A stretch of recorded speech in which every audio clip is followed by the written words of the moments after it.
నమస్తే welcome to 6 TV నేను రచన bulletin details చూస్తే సంగారెడ్డి జిల్లా ఇస్నాపూర్ మున్సిపాలిటీ 11వ వార్డులో కాంగ్రెస్ పార్టీ అభ్యర్థి శోభా కృష్ణారెడ్డి ఎన్నికల ప్రచారం జోరుగా కొనసాగుతుంది.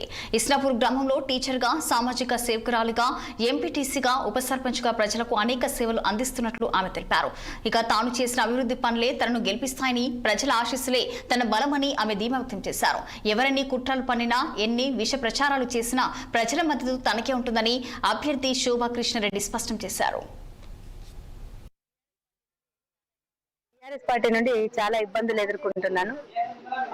ప్రచారం చేసుకుంటున్నా, నడుస్తున్నా, మాట్లాడుతున్నా, ఏం చేసినా కూడా కొంచెం దౌర్జన్యం చేస్తున్నారు మా మీద. నిన్న కూడా కొంచెం వీడియోలు కూడా రావడం జరిగింది. సిఐ గారికి కూడా కంప్లైంట్ చేసినాం. వయసులో పెద్దదాన్ని, ఆడపిల్లని చూడకుండా కూడా నేను ఏం జరిగింది నాన్న, ఎందుకు కొట్లాడుతున్నాను, నేను ఇట్లా సముదాయిస్తుంటే కూడా ఏకవచనం పెట్టి నువ్వు అని మాట్లాడుకుంటా ఏదేదో వాగుతున్నారు అన్ని మాట్లాడుకుంటా. సో అవన్నీ పక్కకు పెట్టేసి నేను పోరాటం చేస్తున్నా. నేను ఇస్నాపూర్లో కాంగ్రెస్ జెండా ఎగరాలి మా వార్డులో. ఎందుకంటే ప్రాంతాభివృద్ధి జరగాలి.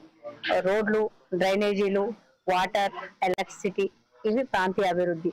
తర్వాత వ్యక్తిగతంగా జనాలకి ప్రభుత్వం నుండి అందేటటువంటి సదుపాయాలు అన్ని, ఏ సంక్షేమ పథకాలు ఏవైతే కాంగ్రెస్ గవర్నమెంట్ ఇస్తుందో అవన్నీ కూడా నా ప్రజల దగ్గరికి తీసుకెళ్లడానికి నేను ప్రయత్నం చేస్తాను.